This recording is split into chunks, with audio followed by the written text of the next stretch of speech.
The reality is organizations such as Hamas, ISIS were the same.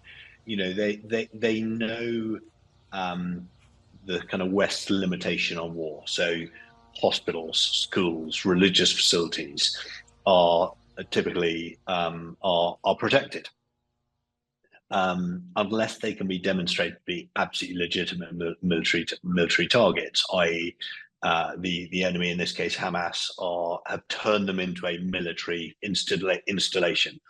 And that's a very difficult judgment. We had to do it in the counter-ISIS campaign in Mosul, where we concluded that a hospital was no longer a functioning hospital. It was just now a military position, and we vexed over that for an extended period of time. And we've seen, Israel do this before, striking hospitals where they have made the case that that hospital is now a legitimate military target, and that appears to be the case here. But of course, in a way, Israel's difficulty, not least because of the way they've chosen to mount this operation over the last 6+ months, it is the truth kind of gets lost in there somewhere, because there's been so much destruction that they continue to struggle with the narrative and to get their case across. So even if, in the case of the Al-Shifa hospital, it was a really precise military operation against a large hospital complex that is really a military target, they struggle to get their narrative across. Not least when you then link it to the second story you mentioned.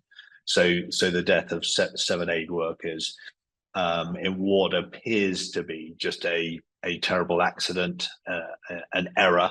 The Israelis are saying, they're saying they're going to investigate it very carefully. It feels as though just an error has been made, and of course, it's one of the tragedies of war, that good, honest, innocent people, aid workers and others, get killed in the margins of war. Last night, an incident took place in Gaza that resulted in the tragic death of World Central Kitchen employees as they fulfilled their vital mission of bringing food to people in need. As a professional military committed to international law, we are committed to examining our operations thoroughly and transparently. I just spoke to WCK founder, Chef Jose Anders, and expressed the deepest condolences of Israel Defense Forces to the families and the entire World Central Kitchen family. We also express sincere sorrow to our allied nations who have been doing and continue to do so much to assist those in need. We have been reviewing the incident in the highest levels to understand the circumstances of what happened and how it happened. We will be opening a probe to examine this serious incident further. This will help us reduce the risk of such an event from occurring again. The incident will be investigated in the fact-finding and assessment mechanism, an independent professional and expert body. לצערנו, ביממה האחרונה היה מקרה טרגי של פגיעה לא מכוונת של כוחותינו באנשים חפים מפשע ברצועת עזה. זה קורה במלחמה, אנחנו בודקים את זה עד תום, עומדים בקשר עם הממשלות ונעשה הכל כדי שהדבר הזה לא יישנה שוב.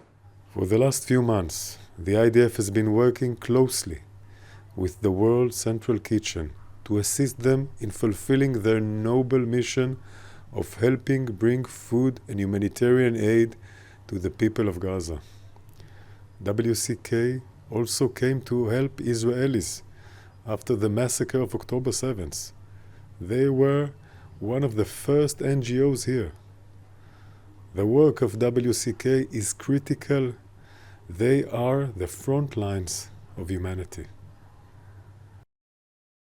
We will get to the bottom of this, and we will share our findings transparently.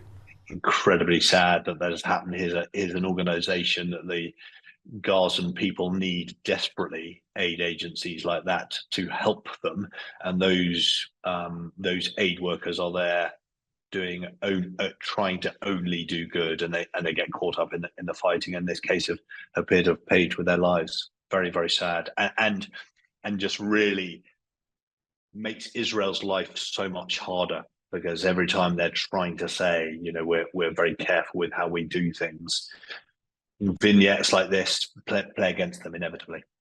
Shocked and saddened to hear the reported deaths of aid workers in Gaza. We're urgently working to confirm all the details, but my thoughts right now with their friends and family. They're doing fantastic work, bringing alleviation to the suffering that many are experiencing in Gaza. They should be praised and commended for what they're doing. They need to be allowed to do that work unhindered, and it's incumbent on Israel to make sure that they can do that. And we're asking Israel to investigate what happened urgently, because clearly there are questions that need to be answered. Our view is long-standing that Israel has both the intention and the ability to comply with international humanitarian law. I've made that very clear to Prime Minister Netanyahu. Whenever I've spoken to him, there have been too many civilian deaths in Gaza. Of course, we want to see an immediate humanitarian pause so that we can get the hostages out and more aid.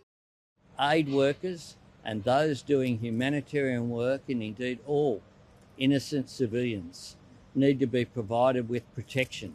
Australia has had a very clear position of supporting a sustainable ceasefire, of calling for it for some period of time, of calling for humanitarian aid to go to the people of Gaza who are suffering from this deprivation, to make sure that hostages are released as well.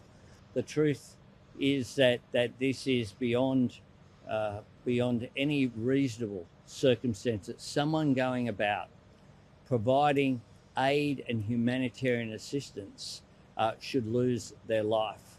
And there were 4 aid workers as well as Palestinian driver in this vehicle.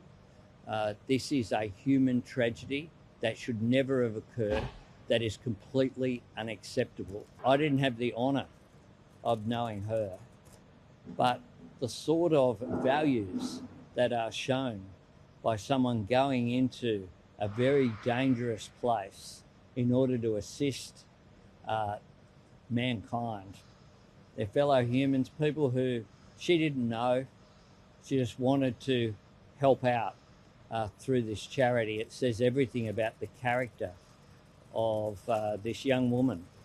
And so this is a tragedy, and my sincere condolences and that of the Australian government go to Zomi's family, to her friends and all who knew her.